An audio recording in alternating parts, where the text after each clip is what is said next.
Hi, now we're going to take a look at how we maintain training records and the part that the instructor has to play in that process. So we're going to talk about the legal requirements for keeping records, the training record card, how we use the logbook, and then that's it. The legal requirements are relatively simple, but they're new to us. So the new licensing rules require that training organisations retain pilot training records. So any training that leads ultimately to the pilot getting his licence needs to be recorded and auditable. So if the CAA want to see the information, they can go to the training organisation and get it. Training cards typically look like this, and on the left hand side of the card we've got a list of gliding exercises. So in this case, exercise 1, familiarisation with the sailplane, and then so on. The next column along is the subject briefing. So for each line we've got a briefing that goes with it, and of course sometimes you may group several subjects together into one larger briefing. When the briefings are completed, they need to be dated and signed. There's not much room typically on these forms, so you may need to initial it and put the date. The next column along is the subject demonstration.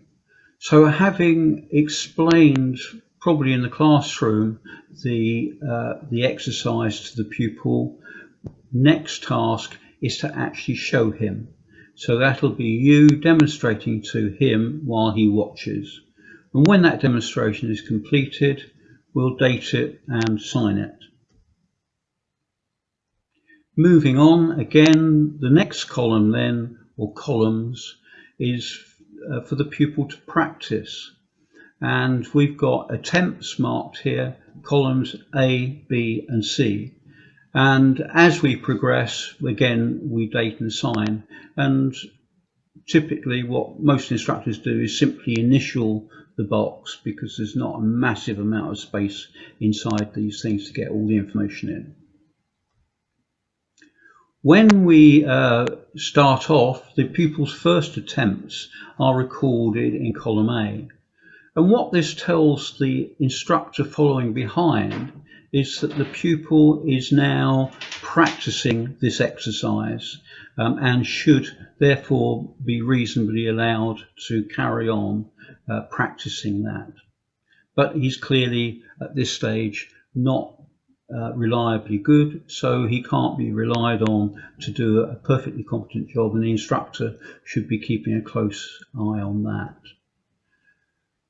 Column B is a higher standard, where the pupil has now getting his early successes at the exercise and can 50% of the time get it reasonably right, and the other 50% of the time you may get it muddled or confused. The third column, column C, is the pupil is now consistently successful. He can now be relied on for most of the time to get it pretty well right.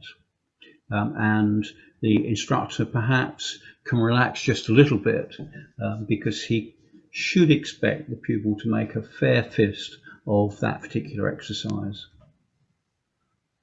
The final column in this is the test of understanding, and unlike the others, this isn't particularly a record of training. It's an acknowledgement by the instructor that the pupil is now attained a solo standard for that particular exercise, and to do that, to sign this off, I would strongly recommend that you sit down with the pupil and just review that subject briefly and test for his depth of knowledge. It should be adequate for a solo pilot.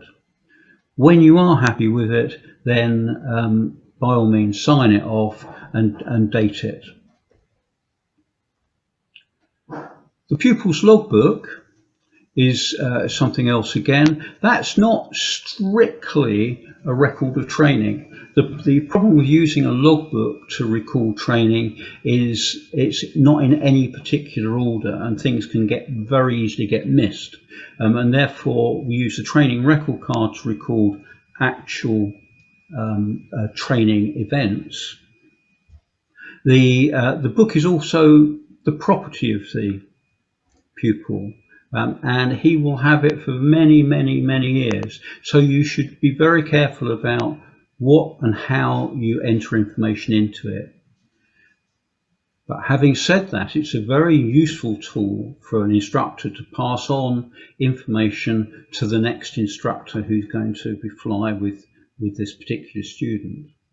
We can also use the logbook, and should use the logbook, to record clearances that we've given the pupil. So perhaps if we've cleared them to fly solo, we should write that in the logbook and date it and sign it. Equally, if the pilot is now flying a new type of aircraft, for instance, and he's been briefed and moved on to that, then a clearance to fly that aircraft can be entered in the logbook. And when that gets away from any doubt about what people can and can't or are not permitted to do. Whatever we do in the logbook, always keep it upbeat, so it should never be rude and never in any way derogatory. Find a form of words which makes it a pleasant read for your pupil. Inside the logbook, when we open it out, we've got the columns for entering flight times and P1s and so on, and a remarks column on the right. And it's the remarks column on the right where we're going to enter any information we have for the pupil. So it's still the pupil's private property, and he may well want to make entries of his own, and very often pupils will, and that's perfectly okay, and it's perfectly a good thing for them to do. If necessary in your flights, use more than one line, or use as much space as you need, particularly if you've got an important point that you're trying to get across. If necessary, you could use an entire page. It's going to take a very long time for your pupil to use up his logbook, and they're not particularly expensive, and he can get another one in 2 or 3 years' time when it's full. A typical entry by a student pilot might be something like this. So in this case, my first thermal, fantastic, and loads of exclamation marks. It's not unusual to see entries like this, and it's perfectly okay for the pupil, and he should really be encouraged. Sometimes you'll find that the remarks that they make are actually self-deprecating, that they're in some way criticising their own flying, which you should treat with confidence, but it is sometimes quite useful to understand how your pupil's brain is working.